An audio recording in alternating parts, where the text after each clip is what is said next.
Good morning, everyone. Welcome. Welcome. Great to see some familiar faces. It's great to see some folks we haven't seen in a while. Glad you could join us this morning. A lot of familiar faces. This is great. This is great. Well, welcome. Welcome to our CAN session today as we continue our discussion about workforce development. Particularly the challenges that nonprofits are facing in attracting, retaining employees as we continue to negotiate this crazy time in our community, what are some tools, resources, things to be thinking about along those lines. This is the second of a two-part discussion. Last time, about a month ago, we had talked about what the landscape looks like in this area, what is actually going on in our community, and then what are some resources available to employers. Today, we're going to focus a lot on the workplace environment, what can be done there. But before we get going, I just want to, my name is Ed Cordes. I am the Vice President of Strategic Initiatives and Consulting here at CNPE. Our other CAN co-hosts were unavailable today, so you're just kind of stuck with me. But we have two great speakers. But before I go there, let me just remind, for those of you who are new, or just good to remember that what this space is supposed to be about. And really, when this was formed, we were trying to form a space where we could hear every voice, where information and ideas flow from every corner of the community. Where we can create shared understanding and we can learn from one another on a wide range of topics, where we can engage in some creative thinking and sharing and learning that ultimately leads to some sort of action, some sort of decisive action around critical priorities in our community. So the goals of today is facilitate an information flow through this shared learning, through what we learn from our presenters, our guests today, and what we learn from each other. And then to make connections and hopefully strengthen relationships as well. That's what we're after today. Before we go there, just a quick poll. As you know, CNPE is committed to ensuring our programming reflects the diversity of organizations in our community and the people that are in the community. So to that end, we want to make sure we're reaching voices from everywhere in the sector. We're gaining their insight, we're understanding their needs. So Merv, in a minute here, is going to put up a quick poll to help us assess and understand our audience. We do this in all of our classes and all of our sessions. We're trying to collect some data to understand who we're actually reaching, but more importantly, probably who we're not reaching. So if you'll just take a moment to do this poll, it's completely anonymous. Any reporting is done in the aggregate. No personal data is ever shared with anyone. It's not even collected. So if you take a minute to do that, that would be great. Thank you.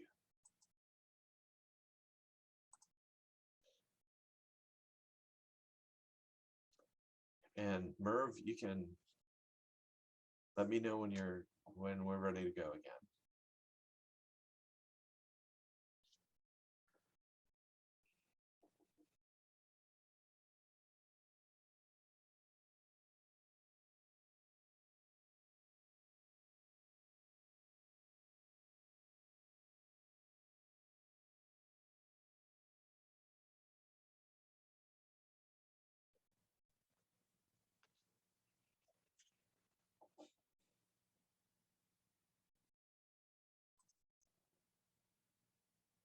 How are we doing?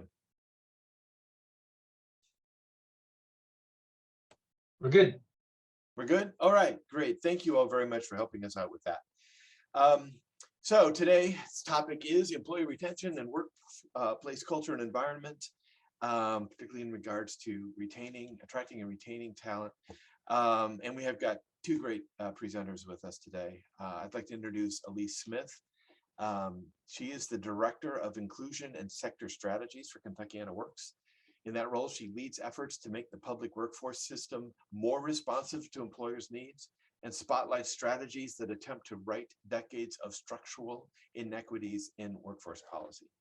She will be sharing the role workplace culture and environment plays in meeting the challenges of recruiting, hiring, and retaining frontline workers. We also have with us Natalie Harris, who many of you know. She's the executive director of the Coalition for the Homeless. Natalie has held that position since 2010. Prior to that, she served in leadership roles with many organizations, serving housing and homelessness organizations, both here in Kentucky as well as in Ohio. And she'll be speaking on the workplace culture and environment from an employer's perspective. And special thank you to Natalie. She's the one that first really approached us with, we need to have a community conversation about this issue. So thank you, Natalie, for bringing it to our attention. Our guests will give their presentations today. We'll follow that with some Q&A. Then, as is our custom, we'll break into a couple of small groups and have some discussion among ourselves about the implications of what we've heard, and come back at the end to share some additional insights and any additional questions we have for our presenters. So without further ado, I'd like to turn this over to Elise. Elise, Natalie, welcome, and thanks again for being with us. Thank you, Ed, for that introduction. Yeah, so let me share my screen real quick here.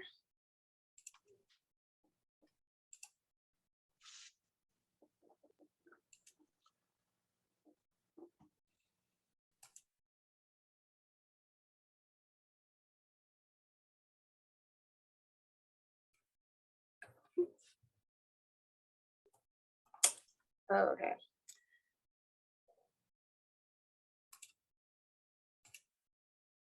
All right, we should be good now. All right. So before I get started into the presentation, I would love it if you could slide on over to slido.com, and when you see a field to enter a code, enter Louisville job quality. I don't think you'll need to enter the hashtag. I just have a couple of questions I would love to see who's in the room on this. So while you all are getting to slido.com and putting in that code, I do want to say that I named this presentation Designing Good Jobs, because I think it's important to understand that if you post a job, if you have somebody getting wages for a role, or even not getting wages for a role, if you're talking about a volunteer role, you've designed a job. So you might as well design a good one if you're going to be designing one anyway. So the work is already being put in. This is just about reframing what that work looks like, right? So is everybody getting into Slido okay? Any issues? All right. So, oh, whoops. Making sure I can see everything. All right, so let me go ahead and make this whole live. Oh, if it lets me. Right before this call, Ed and I were just talking about technology and all the ways it's just doing amazing and horrible things to us. And I feel like this is one of those situations. Okay, you should see a launched poll. Let me know if you don't. I'm asking you to tell me what makes a good job. So when you think about a good job, what is it? It's okay if you put in one thing. If it's okay if you want to put in like multiple things. But I just want to get a feel for what you're thinking about. I'll give you maybe 20 more seconds to get those answers in.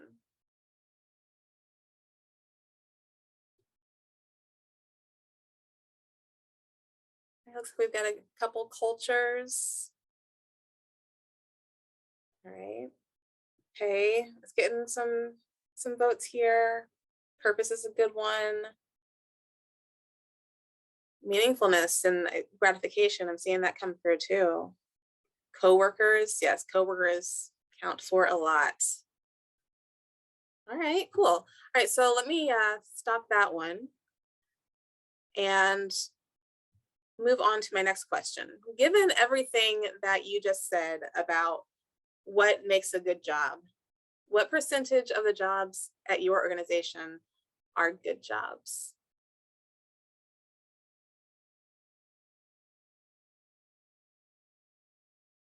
Okay. Getting some variety. We're all over the place on this. Got some below 20%, got some mid-range ones. 60 to 80 is getting some good representation, but about half of you have almost all or all of your jobs are in a good job category. That's awesome. Okay. Well, let's stop indulging me for now on this and get to the presentation. So, yeah, when we think about good jobs, I think good jobs is kind of a fraught term, right?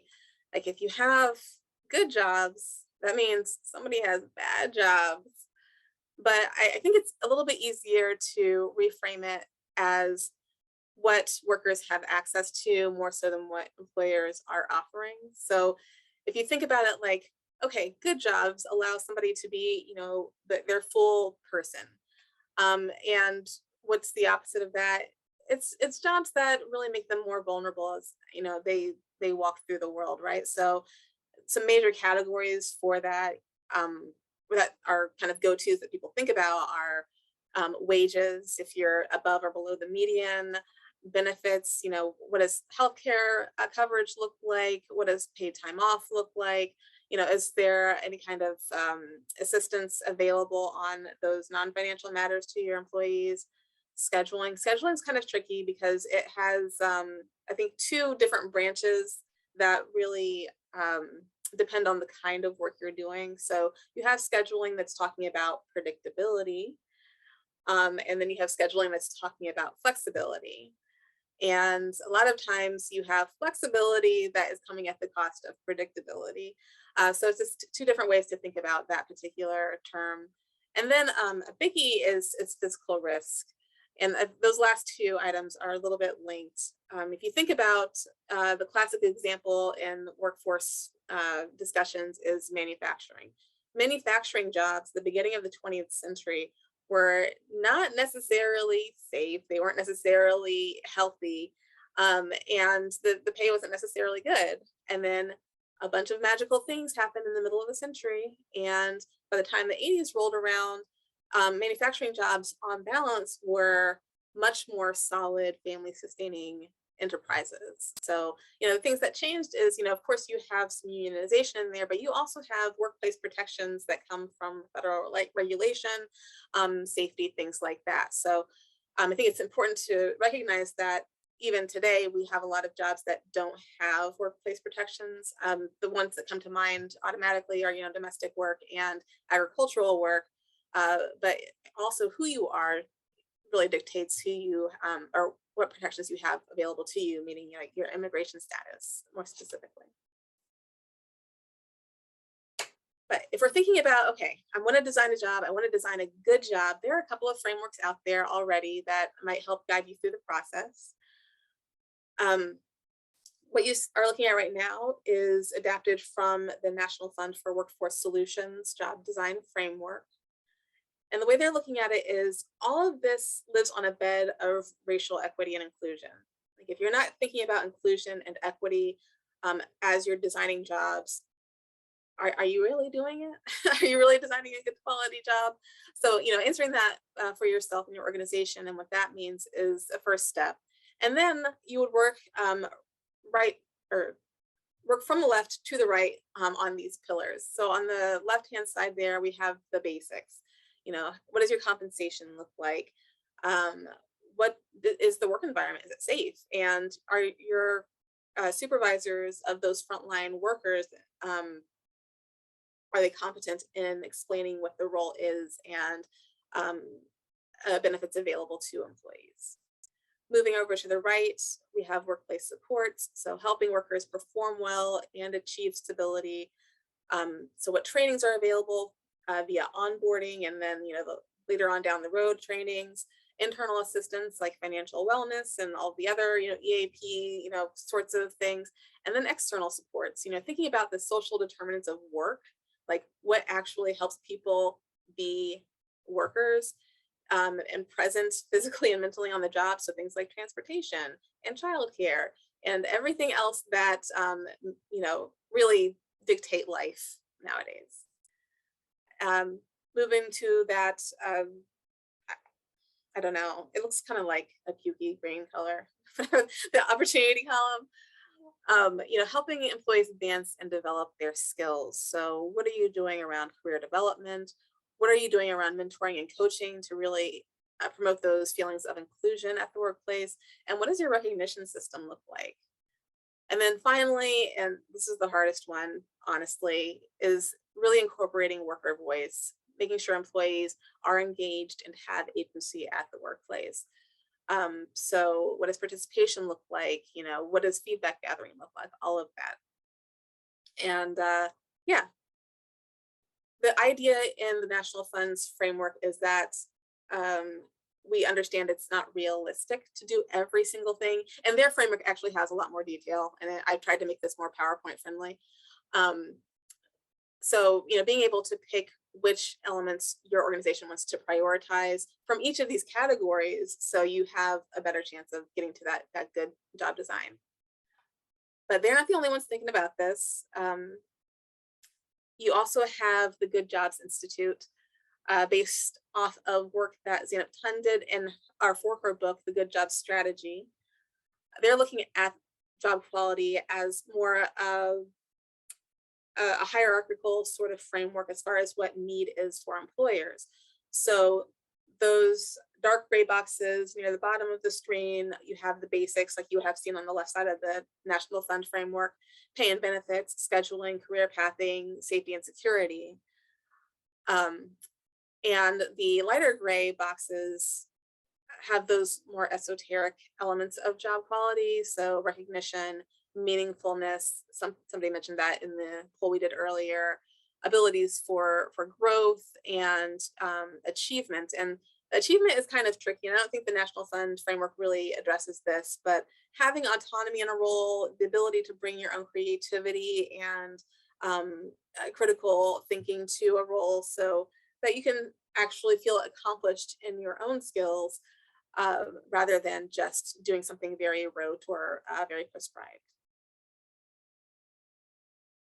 And I'll say that the headline for either approach, and whatever else you probably find out there, is going to be investing in your people. So resourcing them to be capable of doing their jobs well, through onboarding and training, things like that, motivating them to do their jobs well, and supporting them to develop at work. So those are the major themes that carry across frameworks that we're seeing in this. So how do you do that? Two major steps here. One, know your workforce, and two, know your operations. So when we talk about knowing your workforce, first and foremost, you need to be collecting data about their experience on the job, especially your frontline workers, and disaggregating those data by race, sex, immigration status, and other identities. This is so important that if you're not disaggregating your data, like I don't know why you're doing the exercise at all. Like, you need to disaggregate the data, because that information is going to tell you who is more susceptible to vulnerable work at your workplace. So once you figure that out, then it's time to actually go and ask your workers, okay, what's important to this role that we're asking you to do? What's missing from you being able to do this role well? And that brings me to, be careful about how you're asking. You want to be really clear with your workers about how you're using the feedback that they're giving you. You don't want to set up any false expectations of, oh, things are going to change as soon as you give us this feedback because, you know, XYZ is going to happen, when actually it can't.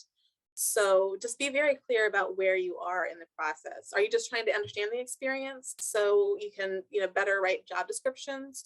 Are you looking to increase their feelings of involvement? Or maybe you're looking to really, you know, double down on worker leadership and turn worker voice into, or grow worker voice into actual worker power at the workplace, you know, having them help make decisions that management traditionally makes there. But just be very clear, whatever it is, right? You don't want to burn your political capital with your staff. And then the second thing is know your operations. So when you've done the research with your frontline workers, really understanding what they see their jobs to be, what your jobs are as an organization, and really being able to focus and simplify. So you can say, this is how we can make this role the best for a person in role A versus role B. and it's very distinct. You also want to standardize and empower. So when we think about standardizing, that's mostly thinking about things like, how are we training people? What are the processes that we have for, dealing with the consumer end of our business? So what does that direction look like as far as what can they be autonomous on? What do they need to give a standard response on? Just being very clear on those things. It's a lot of confusion and disefficiencies. Yes, Krista, definitely. And I'll also share links to the more detailed frameworks as well. There are a lot of disefficiencies that appear from just not having that clarity. And then, making sure you cross train. So if there is a busier time of year for you where you need more people on a particular project, they know how to do that well, and they can be just as autonomous as somebody who's doing it all year round. And then admittedly, the box in the top left corner there, operate with Slack, is very difficult in this labor market. And I'm sure doubly difficult for nonprofits. But the idea is you don't ever want to be leaned out all the time. You want to be able to absorb the ebbs and flows of business change here. But again, acknowledging that is a super difficult thing to do right now, especially. So that being said, Kentuckiana Works as an organization is relatively new to this work. So we're trying to get some on the ground feedback of what it's like for an employer to actually implement job design changes, interventions. So we're currently working with a handful of employers to really monitor and evaluate what's going on with their interventions they're implementing for frontline workers. So stay tuned. The grant wraps up at the beginning of next summer. We'll hopefully have some tools available for everybody in the region to really pull from and figure out, okay, this works for me. There were some local examples that I can compare and reach out to. But yeah, we're in the middle of things right now, so I don't have a whole lot to say about that other than it is very difficult, especially when we're trying to gather worker voice in a meaningful way, because frankly, a lot of organizations don't have that tradition of trust where frontline workers can be very candid about their experience on the job, or they feel comfortable being very candid about their experience on the job. So that is one hurdle I can tell you you're probably going to run into. So I'm sorry, Ed, if I went over, but if anybody has any questions, you can contact me, elise.smith@kentuckyanaworks.org, or you can call, whichever you prefer. Like I said, yes, I can share the slides, and I'll also drop some links in the chat that have the more detailed version of these resources available to you. Thanks so much, Elise. Actually, before you take that down, and Natalie, before we get to you, I just wonder if anyone has any questions about any of the slides or anything that folks seen here. Either drop them in the chat, or you can just unmute or flag me down somehow here and unmute yourself. Y'all have any questions about you'd like to ask Elise while we still have the presentation up? Any comments?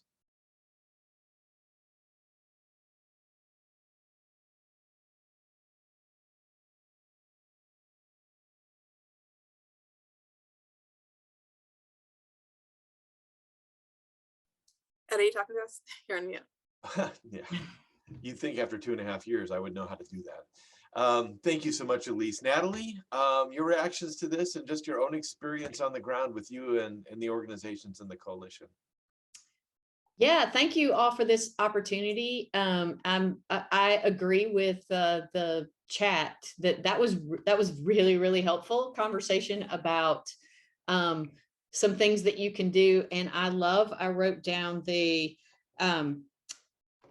good job, thinking about it that way. What is a good job? And I also really was thoughtful about the no operating with Slack, because that seems to be definitely an issue in the nonprofit world, and definitely after COVID.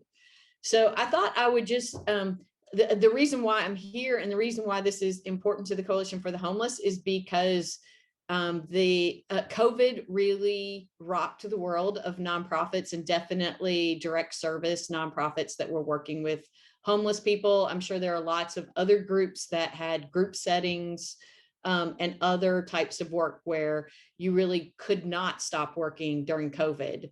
And those organizations definitely are still recovering. We had a conversation with our member agency group of all the different agencies that serve the homeless. And that's where this bubbled up. I'm sure it's bubbling up everywhere in the nonprofit world. So just a little picture. I don't think many people on this call will be surprised by any of this. It will sound very comfortable and true to you as nonprofit organizations. But what was happening in the homeless services nonprofit world here in Louisville prior to COVID is there were a lot of frontline staff jobs at $10 to $12 an hour. So people who were doing really difficult work, who were working in overnight shelters. So your hours were ridiculous. You were dealing with difficult people. Those folks were making $10 to $12 an hour. In exchange, the positive is that, and one of the things that we as nonprofits really advertise with our jobs is that people had that sense of purpose. And most of our work does include jobs that pay benefits, which for a lot of people, just having healthcare is huge compared to if you're going to work, at a restaurant or a hotel or some other types of work where you wouldn't get those benefits. If you, and we had this case at the coalition, if you were able to pay $15 an hour, which is what we were doing with our call center at that time, you never had difficulty filling those positions because of, the standard pay at that time. But then COVID hit. And that whole idea of operating with slack really hit home to me because that was not happening anywhere in the homeless services world. We immediately lost volunteers. So organizations that operated with a lot of volunteers doing just day-to-day activities, that all ended in a single day. And I know of many nonprofits across the community where people were working 3 shifts in a row because they didn't have enough staff that could be there to keep the shelters open or to do what was needed. So they were working nights, days, weekends, just to keep things going. The other thing is with COVID, it added a whole new risk factor. So not only are you doing really difficult work for low pay, but it was a true health risk for a lot of people. And some people decided, I can't really take this risk anymore and step down. And we've seen in this frontline work, especially of nonprofits, a ton of turnover. People who've just decided that's not really going to be the work for me anymore. And I need to do something else where I don't feel that health risk. And where I don't feel like I can't ever let down because there isn't somebody else to be here if I'm not here. And there was, I think CMP could speak better to this than I could, but there was a lot of leadership turnover during COVID too. So we saw a lot of staff who were what's going on above me, and I'm not sure if I'm getting the direction I need. And I'm kind of making this up on the fly because that person is new and they're figuring out things and they haven't gotten down to me yet. So I'm not hearing from them. I'm not getting direction from them. And so I'm just figuring things out on the fly here. So here we are. It's not post-COVID. I don't know what you call this time, but we are trying to get back to some sense of normal. But it's not normal. It may be our new normal, but it is not pre-COVID. And so we are still not operating with slack. Even after we brought staff back to our office part-time, we surveyed staff and asked them how they were feeling. And it was interesting to me at every level of the organization, what we heard was exhausted. People were just really tired of, here's the new policy, here's what we're doing now. We have to this changed, so we have to rethink that. In addition to just trying to get their regular work done, and their work was changing so much. that we also saw that other organizations that were able to do so realized they had to increase pay because of the things we're talking about, because of the safety issues and exhaustion of people. So we were seeing fast food restaurants, UPS, other organizations finally see that instead of pushing against a $15 minimum wage, that they were going to need that just to be competitive. And so, now what we're seeing is that $15 that would help you get a staff member is now $18. And if you're trying to hire below $18 an hour, it is going to be really, really hard to fill that position. We also now, with all this turnover, are seeing a difficulty with, when you get people on, getting them the training and the support that they need, because there's so many people turning over at the same time. And because with COVID increasing again, your supervisor might be out for 2 weeks that was supposed to be doing the training. And so you're having to just kind of figure things out on the fly. And what a lot of nonprofits in our field, at least, are doing is they are going to their board of directors and saying, I can't do this without more pay. So some organizations are able to do that and cut other things. And so they're saying, that this service line that we used to have for our clients, we're going to have to pull that back so that we can pay our staff a higher wage. There's also a group of organizations that are increasing pay, but they know that that means that their budget is going to be in the red this year. They know it's the only way they can operate, but they don't know how they're going to be able to sustain that in future years. And then there is a group of organizations that is able to, try to figure out, how do we rearrange what we do so that we have fewer of those frontline staff and more people who have some autonomy, and we can pay them higher, but we won't have as many staff people. So we're seeing lots of different ways that people are trying to be creative so that they can get those staff. Some of it's sustainable and some of it's not. So as a community, we're really going to have to think that. With our small nonprofit organizations, we're seeing much more of the, we're going to have to, pay what we can to get people, but they are having a harder time trying to figure out how they're going to pay that long term. With larger organizations, we're seeing a lot of, I don't have the ability to make the changes I need. So I have a national organization and I'm the small chapter, and I am, I'm struggling to go to both my funders and my board or the national and get them to approve higher pay, because that's what they're having to do that. I thought Elise gave us amazing ideas. And I'm hoping that we're going to break out to hear other people's ideas of what they've done, and not just talking about pay.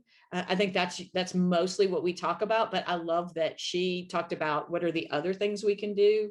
I definitely think what we need to do as a collective community is talk to funders and let them know that the way it was before COVID is not okay anymore. We can't sustain that way. We have got to be thinking about how we're going to increase donations and the ability to use those donations to pay for solid staff that we're going to need to keep in place. I also love the idea about creating good jobs. So not just how do we get money to pay at these higher rates, but how do we create jobs that people want to have?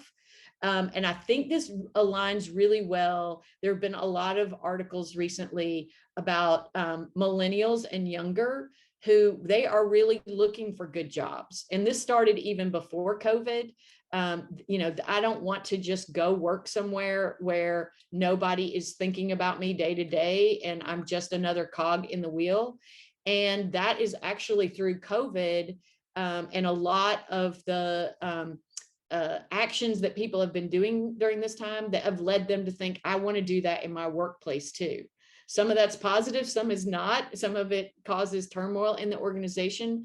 But the meaning and what they're trying to do is important. And so it's advocacy from within.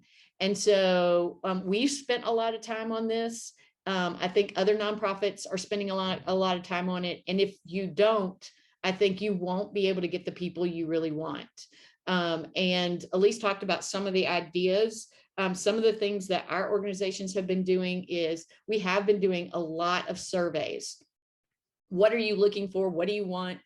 I personally have had a lot of staff come and say, hey, have we thought about paid maternity leave? Have we thought about, and it takes a lot of time, commitment from the leadership, but we've been holding those meetings. And so here's what we do. Here's what our benefits are. Here's the amount of leave that we have from people now. Can we change our benefits around so that we can add those benefits to make staff feel like the action that they're trying to create is meaningful and creates a good job. And then the final thing that we've been doing is increasing communication.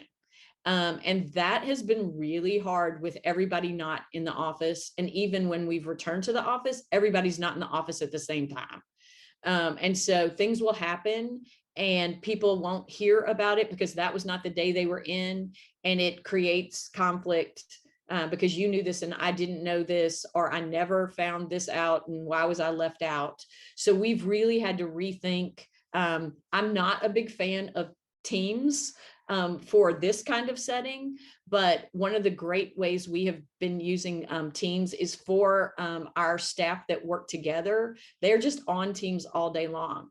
So when they're communicating about a particular client they're trying to serve, if they're wondering where one of their team members is who's out sick that day, they're just, while they're on phones or while they're working with a client, they're also typing in and talking to each other throughout the day, which has helped.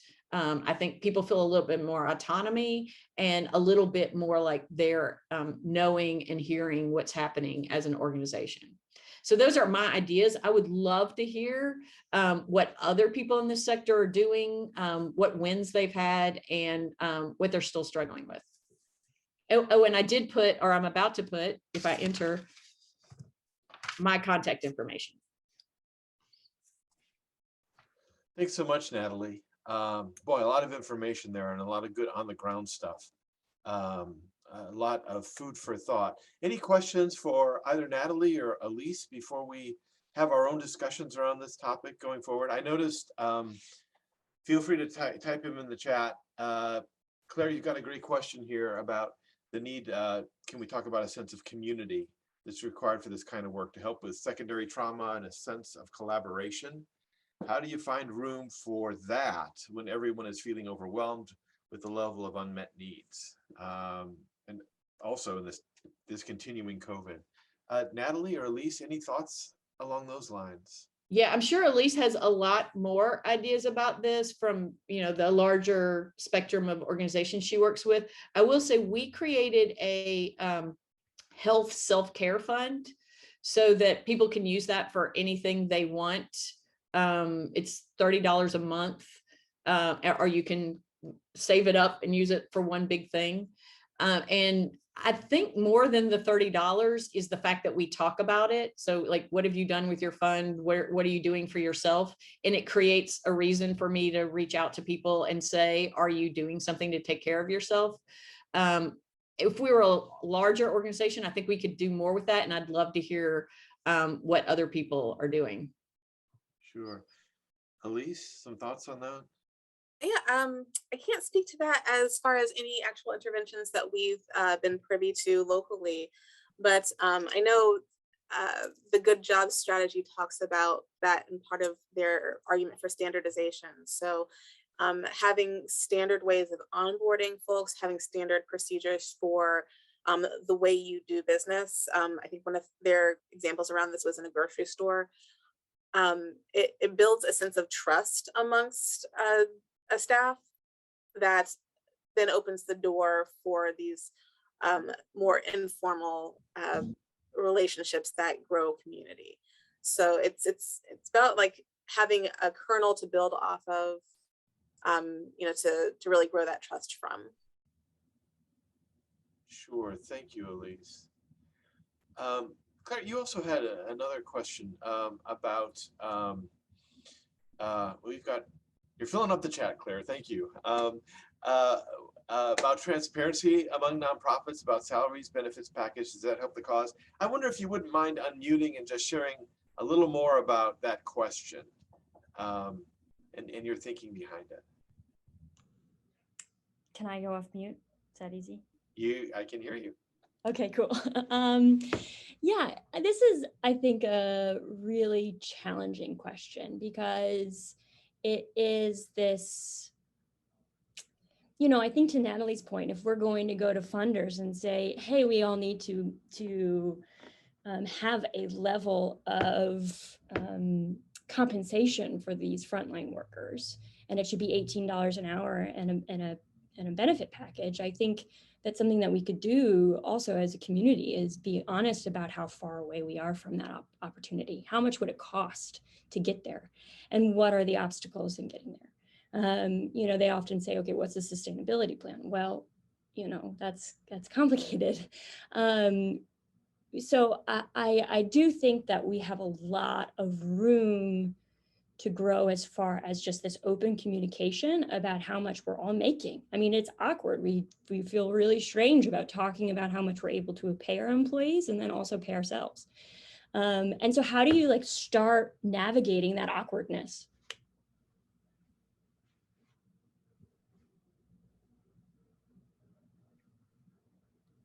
We're looking at you, Natalie.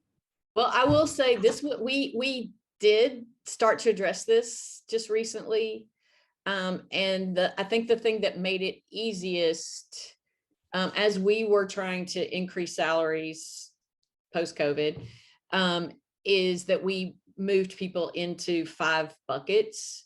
And we created, this is the expectation for this bucket. So you're supervising, or you're like the expert, or, for IT, you have these specific skills and knowledge to be able to run this thing, whether it's staff or a database or a communication system that we manage, or we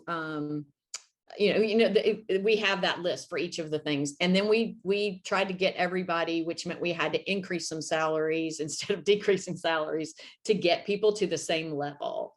So we are paying people on those 5 categories the same amount. But even after doing that and making our pay more open, it was tough at first. So, when it first came out, people were, some feelings were hurt, and people thought that they were at a different point than they were. I think hopefully for the long run, it will make it easier, but I'm not going to promise you it was easy at first. Yeah. I don't know if other people have had experience doing that and how they handled it better. Natalie, was that within your organization, not across the coalition? Yeah, just for the coalition, not for our organization. So let me ask, can you imagine doing that, expanding it across the coalition and sharing that kind of information? I think Claire's kind of getting at that, but just say, this has been our experience. Expand this, within your coalition. Can you imagine that happening and what the benefits might be for that? Yeah, I don't know. I mean, I think our staff would be comfortable, like if we shared the ranges without the people's names. Right. I don't know what other people think. Yeah, this is actually, a live question in human resources for a long time now, right? About, what's all the secrecy around what we pay people. It's become a personal thing. So there's a lot attached to it. Yeah, I'd be interested in, Elise, if you have any, you weigh in on this from your perspective, but anyone else who has some thoughts about this, if nothing else, in an exercise to understand where we are as a sector. Yeah, I can't speak to how to navigate the fallout from transparency, but The good job strategies that I've read about are very much in favor of transparency. That goes along with the idea of being able to navigate a career pathway in any kind of functional way. You can't do that if you don't know what pay grade increases are, or how that branches into different roles. But I don't think that was the question, because finding out is the easy part, right? Yeah, yeah. Yeah, Cassandra. Just to make a comment, in a prior employment environment, we were able to be more transparent, not total transparency, but more transparent. And I think one of the two key factors, one, maturity of the workforce, of course, and professionalism. But I think the other key factor was the quality of our assessments, feedback, evaluation process. Because I think we shy away from it because people always think they should be at the high end. Well, if they haven't had the feedback and if the evaluation process doesn't show them clearly where they are, then we should expect them to feel like they are the best. And I think a lot of times if our evaluation process and the feedback that we provide formally and informally, it's not strong enough, effective enough to allow them to see where they fit, that poses a problem. Absolutely. Absolutely. That's a great point. Thank you, Cassandra. I think it's a good practice for organizations also to think about how the job functionality of their workers, right? And make sure that people who are doing similar jobs are being paid similarly. That kind of gets back to what Elise was talking about with equity and how that can be cross-cutting. And you want to make sure that everyone is being treated the same. There are several agencies that I work with who have gone through that process recently, just level setting and making sure that people with similar job functions are being treated the same way. Thank you, Mike. Selfishly, I have a question. This is for you, Elise. So when you talked about the 4 pillars, you said that really rested upon a platform, or the overall context, though, is equity and inclusiveness, and that we really need to be designing jobs and thinking about that within that context. And I know a lot of organizations I deal with are certainly thinking about that. But when they start to think about things like recruiting or onboarding or whatever, are at a loss about how they would do things differently. What does that look like, say, in a recruitment process or an onboarding process, when we say we want to be inclusive and equity? Can you give us just some thoughts around that? I think a lot of times that it precedes any idea of onboarding or even recruiting, honestly. So, if we think about occupational segregation, we know it's a thing that exists. And one of the clearest ways it exists is in roles that have been typically filled by women and people of color. So when you think about these caring roles in particular, right? If I don't have any science around this, I have an opinion article in the New York Times. But New Zealand is really trying to drive home this point of how do we quantify things like emotional labor that are put into certain roles.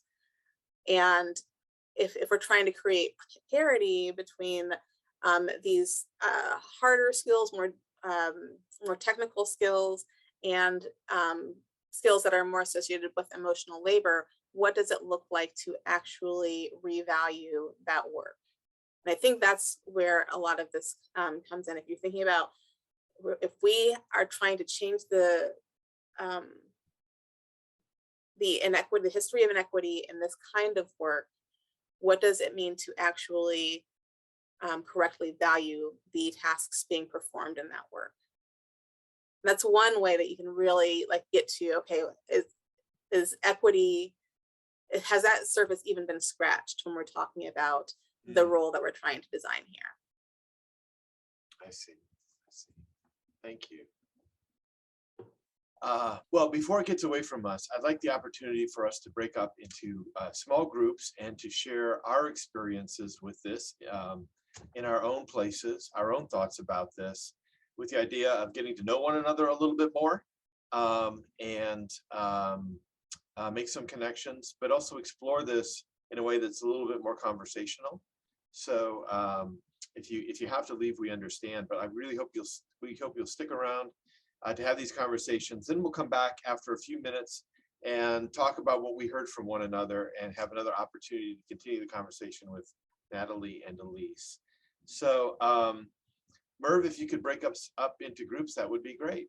Well, it seems like actually a lot of people,